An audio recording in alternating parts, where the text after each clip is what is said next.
कक्तिशाला जहर बाल मंच हास्ते संगठननि बिसिंथिके आगरतला प्रेस क्लब हास्ते बेरेमनि जयरगनि शिबिर हायकबा शिगाथाय खलाजाका आरो मानजागिका जवाहरलाल मंच बाल मंच नेशनल कोअर्डिनेटर त्रिपुरानि इंचार्ज मनोज कुमार दत्त प्रदेश कांग्रेसनि कासकु आशिष कुमार सानाकबि कुबनि आदंरा असलनि पान्दाव जयरग बरगनि जुरा जुदा मुसामु रिसाबु ताइ बरगनि एरमनो फुनुका आबदियाकलो कप्लाय एंनाय रकनबो बरनि यागो सकात याफारि रेखा मानजानाय नारवायरो আমাদের এই জহর বাল মঞ্চ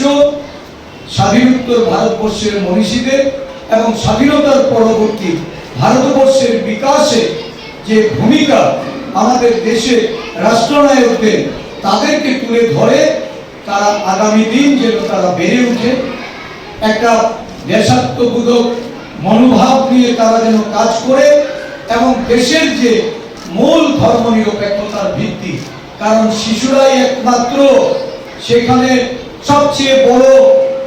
ভূমিকা নিতে পারে কারণ শিশুকালে তাদের মধ্যে কোনো জাতের বৈষম্য বর্ণের বৈষম্য সাম্প্রদায়িক ভেদাভেদ তাদের মনে এটা কখনো দানা বাঁধতে পারে না একটা স্কুলে যখন ছাত্ররা যায় বিভিন্ন ধর্মের মানুষ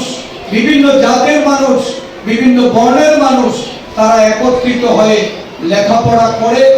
তাদের খেলাধুলা সাংস্কৃতিক চর্চা তারা সেখানে একত্রিত হয়ে পড়ে তাদের মন থাকে অত্যন্ত পরিষ্কার সেখানে জাতের ভেদাভেদ তাদের ভেতরে থাকে না ধর্মের ভেদাভেদ থাকে না তারা জাতীয়তাবোধে আবদ্ধ হয়ে সবাই ঐক্যবদ্ধভাবে এই ভারতবর্ষের যে মূল প্রেরণা স্রোত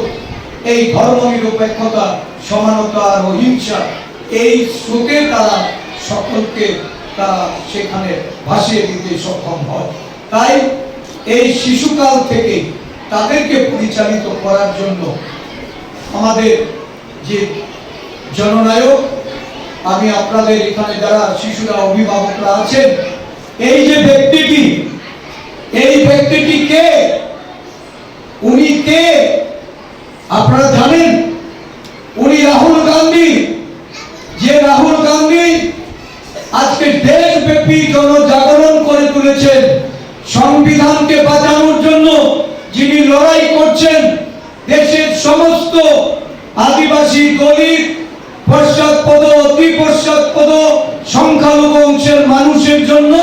যিনি রাস্তায় নেমে লড়াই করছেন দেশের সংবিধানকে বাঁচিয়ে দেশের সমস্ত নাগরিকদের একটা জাতীয় স্রোতের মধ্যে পরিচালিত হওয়ার জন্য যিনি উদ্বুদ্ধ করতে চাইছেন সেই ব্যক্তিটি হলেন এই রাহুল গান্ধীজি আর রাহুল গান্ধীজি ওনার অনুপ্রেরণায় ওনার উদ্যোগে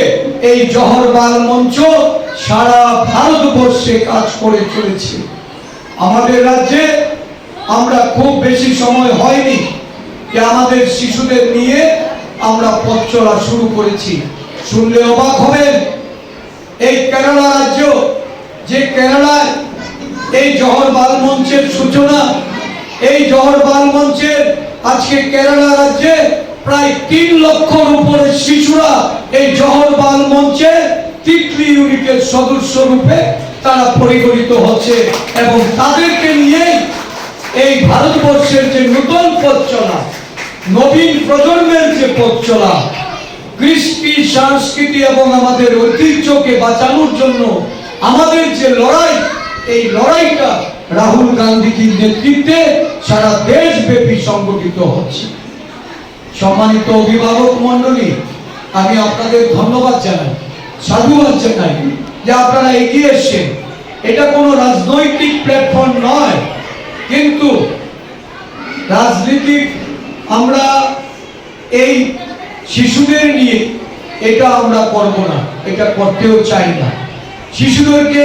তাদেরকে জাতীয়তাবোধে তাদেরকে গড়ে তুলতে হবে দেশপ্রেমে উদ্বুদ্ধ করতে হবে এবং রাষ্ট্র গঠনে একজন সুনাগরিকের ভূমিকা যেন তারা ভবিষ্যতে গ্রহণ করতে পারে সেদিক থেকে লক্ষ্য রেখে এই জহর বাল মঞ্চ সারা দেশব্যাপী আমাদের রাজ্যেও কাজ করে চলে